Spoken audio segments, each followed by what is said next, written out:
នៅដើមខែមករាឆ្នាំ1978នៅពេលដែលសង្គ្រាមតាមរលកធាតុអាកាសរវាងក្រុងភ្នំពេញនិងក្រុងហាណូយកំពុងពុះកញ្ជ្រោលយ៉ាងខ្លាំងកងឯកភាពជាច្រើនរបស់កម្ពុជា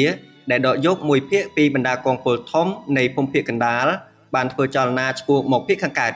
កងពលធំទាំងនោះត្រូវបានដឹកនាំបញ្ជាដោយមនុស្សសំខាន់3នាក់របស់របបនេះគឺរដ្ឋមន្ត្រីការពារប្រទេសសុនសេនមេបញ្ជាការភូមិភាគកណ្ដាលកែវពកនិងភូមិភាគនិរតីតាមុកប៉ុន្តែកងទ័ពរបស់ក្រុងហាណូយបានវាយប្រយុទ្ធដកថយនិងវិលទៅកាន់មូលដ្ឋាននានារបស់ខ្លួនវិញដោយមិនចង់ឲ្យមានការប៉ះទង្គិចគ្នាឡើយក្នុងគោលបំណងបិទបាំងបរាជ័យគ្រាដំបូងរបស់ខ្លួននៅពេលនោះខ្មែរក្រហមបានចាប់ផ្ដើមប្រើយុទ្ធនាការយ៉ាងខ្លាំងក្លាបន្ថែមទៀតដើម្បីបង្ហាញឲ្យឃើញថាការដកថយប្រកបដោយសុឆន្ទៈរបស់វៀតណាមគឺជាមហាជ័យជំនះជាប្រវត្តិសាស្ត្រមួយនៅថ្ងៃទី6ខែមករាឆ្នាំ1978គឺត្រូវចារឹកជាអក្សរមាសក្នុងតារាងថ្ងៃខែឆ្នាំនៃប្រវត្តិសាស្ត្រទុកដូចជាថ្ងៃដែលគួរឲ្យចងចាំដែលខ្មែរបានវាយកម្ចាត់កម្ចាយកងទ័ពឈ្លានពានដ៏ខ្លាំងពូកែរបស់វៀតណាមដើម្បីអបអរជ័យជំនះបាយមួយចានទៀតត្រូវបានអង្គការបន្ថែមឲ្យនៅតាមរោងបាយនានាដែលបំរុងទុកសម្រាប់ពួកកម្មាភិបាលនៃរបបនេះរឿងរ៉ាវដែលមិនគួរឲ្យជឿទាំងនេះបានចាប់ផ្ដើមផ្សព្វផ្សាយឲ្យដឹងឮនៅក្នុងឱកាសមីទីងផ្សេងៗនិងកន្លែងជាច្រើនផ្សេងទៀតឧទាហរណ៍គេនិយាយថាពួកយុទ្ធជនដ៏អង់អាចក្លាហាននិងខ្លាំងពូកែអស្ចារ្យរបស់យើងបានកំទេចរថក្រោះរបស់វៀតណាមជាង10គ្រឿងហើយថាពួកគេបានយករថក្រោះទាំងអស់ទៅរំលាយកែច្នៃធ្វើជាចានបាយចានសម្លជាដើមមិនយូរប៉ុន្មានការធ្វើពិធីដ៏អឹកធឹកនេះត្រូវបានជំនួសដោយរលកថ្មីមួយនៃការសម្លាប់រង្គាល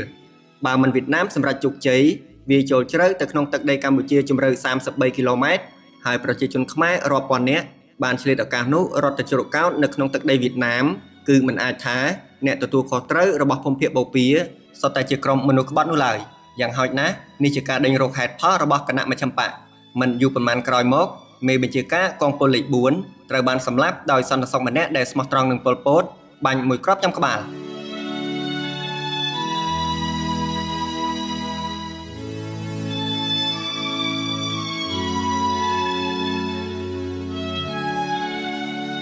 ក្នុងលំនាំផ្សាយដោយសពដងរបស់ខ្លួនវិទ្យុក្រុងភ្នំពេញបានប្រកាសរបៀបបញ្ឆិតបញ្ឈៀងថា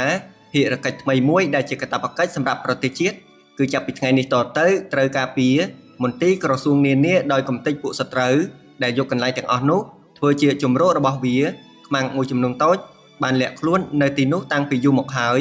និងខ្លះទៀតកំពុងជ្រៀតចូលកាលពីពេលថ្មីនេះប្រជាជនកម្ពុជាទាំងអស់ត្រូវតែជំរុះចេញពីសតិអារម្មណ៍របស់ខ្លួនជាដាច់ខាតនៅកំអែលសង្គមចក្រពត្តិនិយមមូលធននិយមនិងប្រតិកិរិយានិងកំទេចវណ្ណៈកេងប្រវ័ញ្ចទាំងអស់កំចាត់ចោលគំនិតបុគ្គលនិយមសួនតួនិយមនិងកសាងប្រទេសដោយជឿនលឿនរហ័សជាទីបំផុតការដាក់ឲ្យអនុវត្តនយោបាយនេះមានរួមបញ្ចូលការបន្ថែមម៉ោងពេលធ្វើកា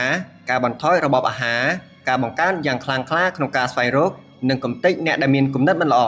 បណ្ដាខេត្តដែលត្រូវវៀតណាមវាយលុកបានទទួលរងនៅការបោះសម្អាតនិងសម្លាប់ខ្លាំងជាងគេអ្នករងគ្រោះដែលមានមុខមុនគេគឺពួកកម្មាភិបាលខ្មែរក្រហមនិងគ្រួសារទាំងមូលរបស់ពួកគេផ្ដើមនៅខែមករាឆ្នាំ1978សកម្មភាពនៃការបោះសម្អាតជាថ្មីដែលមានលក្ខណៈសាហាវព្រៃផ្សៃជាពិសេសនោះបានឡើងដល់កម្រិតខ្ពស់បំផុតនៅខែឧសភាជាមួយការសម្លាប់រង្គាលយ៉ាងច្រើនដែលមានជាបន្តបន្ទាប់ពីការប៉ុនប៉ងងើបបះបោរមិនបានជោគជ័យមួយអ្នកទទួលខុសត្រូវសំខាន់ជាងគេក្នុងយុទ្ធនាការកាប់សម្លាប់នេះគឺដៃស្ដាំរបស់ប៉ុលពតឈ្មោះតាមុកជាបេក្ខជនកុម្មុយនីសជើងចាស់ម្នាក់ដែលដាក់សេចក្តីទុកចិត្តទៅលើមេដឹកនាំកម្ពុជារបស់ខ្លួនទាំងស្រុងនេះជាកុតនាមតែមួយគត់របស់កសិកររូបនេះដែលមានរាងកាយស្គមកំប្រឹងក្បាលឡើងត្រងោលនិងភ្នែកមុតដែលគ្រប់គ្រាន់ញ៉ាំងឲ្យគាត់បង្កើតការភ័យខ្លាចបានកងទ័ពរបស់គាត់ដែលមានប្រភពដើមនៅភូមិភាគនិរតីមានលក្ខណៈលេចធ្លោជាងគេដោយសារភាពខូខើដាច់ដោយឡែកមួយទាំងស្រុងក្រោមការបង្គាប់បញ្ជារបស់គាត់កងទ័ពទាំងនេះបានប្រព្រឹត្តអំពើកាប់សម្លាប់យ៉ាងហួសប្រមាណជាពិសេសនៅភាគខាងកើតប្រទេសហើយនេះគ្រាន់តែជាការសារឲ្យដឹងជាបឋមប៉ុណ្ណោះក្នុងលំដាប់ដែលកម្ពុជាប្រជាធិបតេយ្យប្រែក្លាយប្រទេសឲ្យទៅជាជំរំឃុំឃាំងមួយនោះការកាប់សម្លាប់នោះទាំងវងបានរាលដាលយ៉ាងឆាប់រហ័សពីពេញផ្ទៃប្រទេសនៅពេលដែលរបបប៉ុលពតរៀបចំខ្លួនយ៉ាងចេញមុខដើម្បីសាកល្បងឲ្យដឹងកម្លាំងដោយការបោះសម្អាតជួរទ័ពរបស់ខ្លួនផ្ទាល់ដោយពង្រឹងបន្ថែមចំនួនមនុស្សនិងគ្រឿងយុទ្ធោបករណ៍ឲ្យកងទ័ពរបស់ខ្លួននោះវៀតណាមបែរជាចូលចិត្តរៀបចំអ្វីៗដោយស្ងាត់កំបាំងទៅវិញតាំងពីការបង្រួបបង្រួមប្រទេសឡើងវិញរៀងរាល់រដូវរងាពួកមេដឹកនាំជាន់ខ្ពស់របស់វៀតណាមបានចាក់ចែងពីភាពត្រជាក់និងចុះអាប់នៅទីក្រុងហាណូយដើម្បីមករកពន្លឺព្រះអាទិត្យនៅភាគខាងត្បូងវិញគឺនៅចំនួនចូលឆ្នាំថ្មីរបស់វៀតណាម ប្រកាសណាស់នេះជាការដ៏ប្រសើរដើម្បីធ្វើទស្សនកិច្ចនៅតាមរោងចក្រសហករណ៍និងបន្ទាយទាហានទាំងឡាយនិងធ្វើបឋកថាជាសាធារណៈអបអរចំពោះការចាប់ផ្ដើមកសាងលទ្ធិសង្គមនិយមដ៏ជោគជ័យប៉ុន្តែក្នុងចន្លោះទស្សនកិច្ចពីរភាពត្រជាក់ស្រួលនៃអាកាសធាតុបានជំរុញឲ្យមានការធ្វើវិស្សមការជាធម្មតាប៉ុន្តែឆ្នាំនេះឡើងដូចឆ្នាំមុនទៀតហើយនៅភាគខាងត្បូងបានកើតមានព្រឹត្តិការណ៍ធំៗជាច្រើនដែលពុំមានការតាក់ទងណាមួយនឹងការធ្វើទេសចរនោះទេនៅដំណាច់ខែមករាឆ្នាំ1978បណ្ដាសមាជិកការិយាល័យនយោបាយនៃបកកុម្មុយនីសវៀតណាមបានមកជួបគ្នាយ៉ាងស្ងាត់កំបាំងជាថ្មីនៅទីក្រុងហូជីមិញសម្រាប់ការជួបប្រជុំជាហោហែមួយដើម្បីអនុម័តគម្រោងការផ្សេងៗរបស់ខ្លួនការកាត់ផ្តាច់ទំនាក់ទំនងការទូតដោយខ្មែរក្រហមបានធ្វើវៀតណាមទាស់ចិត្តយ៉ាងខ្លាំងចំនួនដែលវៀតណាមយកចិត្តទុកដាក់រក្សាទុកជាការសម្ងាត់នោះនៅពេលនេះបានលេចឡើងនៅលើទំព័រទី1នៃកាសែតនានាក្នុងពិភពលោកទាំងមូលអាក្រក់ជាងនេះទៅទៀតវៀតណាមត្រូវបានចោទប្រកាន់ជាថ្មីនិងត្រូវសង្ស័យថាមានបំណងលាបត្របាក់ប្រទេសជិតខាងខ្លួនដែលទន់ខ្សោយជាងវីរៈបរិះនៃការតស៊ូប្រយុទ្ធប្រឆាំងនឹងចក្រពត្តិពីម្សិលនៅពេលនេះបានត្រឡប់មកដើរតួនាទីជាចក្រពត្តិតូចមួយវិញ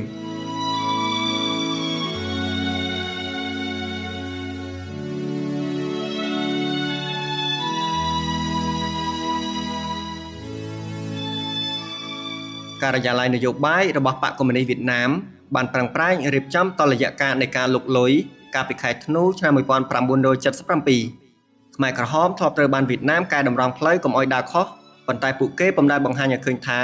មានបំណងកែប្រែនោះឡើយ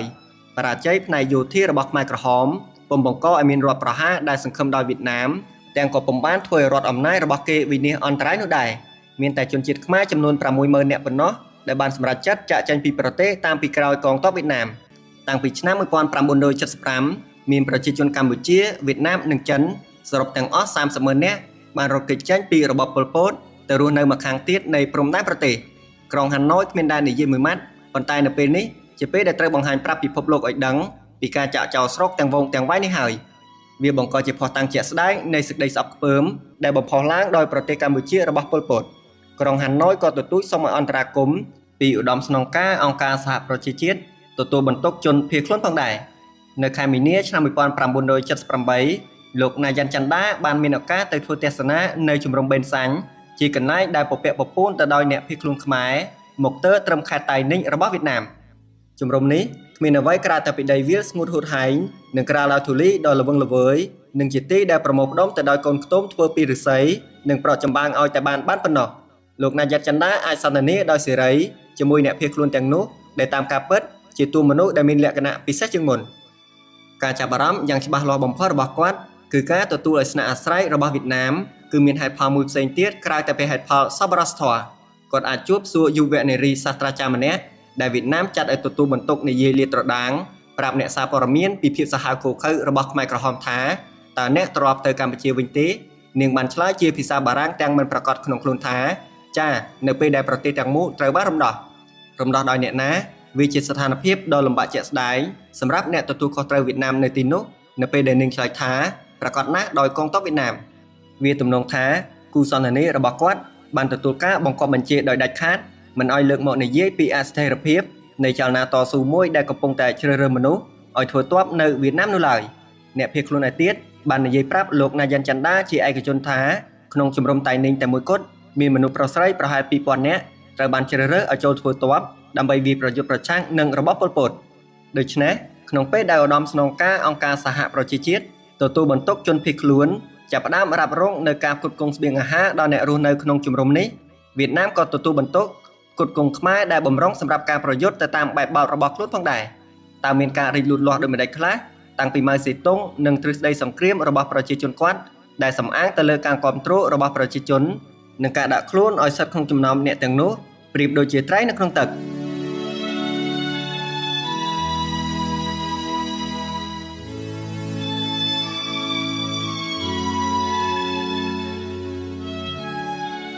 ក្នុងឱកាសនៃសម័យប្រជុំរបស់ការិយាល័យនយោបាយនៅខែមករាលេដឹកថោជាជើងចាស់ខាងបញ្ហាកម្ពុជាបានផ្ដើមធ្វើការពិភាក្សាពីកម្រិតនៃការប្រជុំមុខដាក់គ្នានៅពេលខាងមុខឆាប់ៗនេះគវៀងកោថាច់រដ្ឋមន្ត្រីការបរទេសវៀតណាមបានបញ្ជាក់អះអាងប្រាប់លោកណាយ៉ាន់ច័ន្ទដាថាការជួបពិភាក្សាដ៏តឹងតែងដែលលេយុនធ្វើនៅទីក្រុងប៉េកាំងកាលពីខែវិច្ឆិកាឆ្នាំ1977នោះ បានយ៉ាងឲ្យគាត់ជឿថាពួកមេដឹកនាំចិនពំរុញរានិងប្រើប្រាស់ប៉ុលពតប្រឆាំងនឹងយើងនោះឡើយម្យ៉ាងទៀតក្រោយពីធ្វើទស្សនកិច្ចរបស់សមាជិកការិយាល័យនយោបាយបកកុម្មុយនីសចិនម្នាក់នៅកម្ពុជាតែ2សប្តាហ៍ប៉ុណ្ណោះការកាត់ផ្តាច់ទំនាក់ទំនងការទូតនេះបានបង្ខំឲ្យវៀតណាមគ្រោងគិតពីការធ្វើអន្តរាគមន៍ក្នុងទំហំមួយយ៉ាងធំនៅកម្ពុជាតាមមតិរបស់កវៀងកោថាច់វាកាន់តែច្បាស់ហើយថាចិនបានរៀបចំធ្វើសង្គ្រាមហើយយើងត្រូវតែលើកយកការជ្រើសរើសរបស់យើងមកពិចារណាជាថ្មីផងដែរនិយាយម្យ៉ាងទៀតថាយើងត្រូវតែបង្កើនការប្រុងប្រៀបរៀបចំផ្នែកយោធានិងសាកល្បងធ្វើឲ្យមានការខិតចូលចិត្តគ្នាផ្នែកការទូតជាមួយសហរដ្ឋអាមេរិកនិងបណ្ដាប្រទេសមិនមែនកុម្មុយនីសនៅអាស៊ីអាគ្នេយ៍ពេលវេលាត្រូវផ្គុំការគៀបសង្កត់ផ្នែកយោធានិងការអំពាវនាវជាចំហឲ្យមានការងើបបះបោរមួយប្រឆាំងនឹងប៉ុលពតបានមកដល់ហើយដូច្នេះមួយផ្នែកគឺត្រូវបង្កើនកងទ័ពរបស់ចលនាតស៊ូខ្មែរមួយហើយមួយផ្នែកទៀតគឺសាកល្បងធ្វើការផ្ដួចផ្ដើមគំនិតខាងវិស័យការទូតឡើងវិញ